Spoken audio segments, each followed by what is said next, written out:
کہ اور کتاب میں ادریس کا بھی ذکر کرو کہ وہ نہایت سچے نبی تھے اور ہم نے ان کو بلند مقام پر اٹھا لیا۔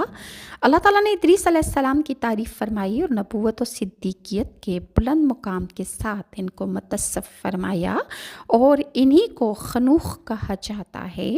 اور ماہرین انساب نے رسول اللہ کے سلسلہ نسب میں ان کا ذکر فرمایا ہے۔ حضرت آدم اور شیس علیہ السلام کے بعد سب سے پہلے ان کو نبوت سے سرفراز فرمایا گیا۔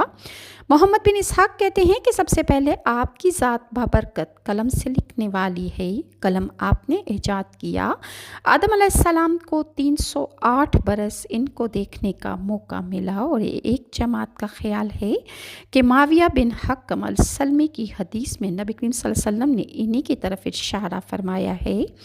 جب رسول اللہ صلی اللہ علیہ وآلہ وسلم سے ریت پر لکھنے کے متعلق سوال ہوا، اس دور میں لوگ ریت پر لکھ کر کچھ حساب لگاتے اور آئندہ کی خبروں کا اندازہ لگاتے تھے، تو رسول اللہ نے ارشاد فرمایا کہ ایک نبی ایسا لکھا کرتے تھے جس کا خط ان کے موافق ہوا وہ ٹھیک ہے اور اللہ کا فرمان ہے اور ہم اس کو بلند مقام پر فائز کیا۔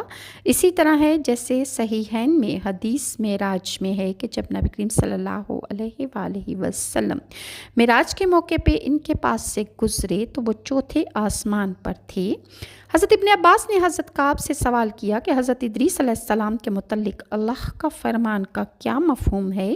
حضرت کعب نے فرمایا کہ اللہ نے ادریس علیہ السلام کی طرف وحی کی کہ میں تمام اولاد آدم کی اعمال کے برابر تمہارے اعمال آسمان کی طرف بلند کرتا ہوں۔ شاید اس وقت کے نبی آدم مراد ہوں گے۔ ادریس علیہ السلام نے چاہا کہ ان کے اعمال میں مزید اضافہ ہو۔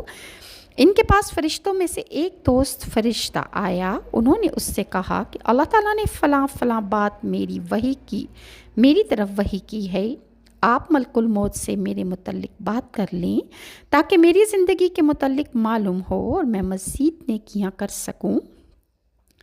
لہٰذا وہ فرشتہ انہیں پروں پر اٹھا کر آسمان کی طرف لے کر آسمان پر چڑھ گیا۔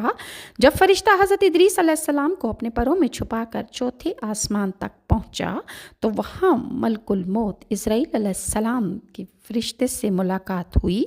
حضرت اسرائیل نیچے کی طرف آ رہے تھے۔ فرشتے نے ملک الموت سے حضرت ادریس علیہ السلام کی عمر کے بعد متعلق پوچھا تو اسرائیل نے کہا کہ ادریس کہاں ہیں؟ فرشتے نے کہا کہ میری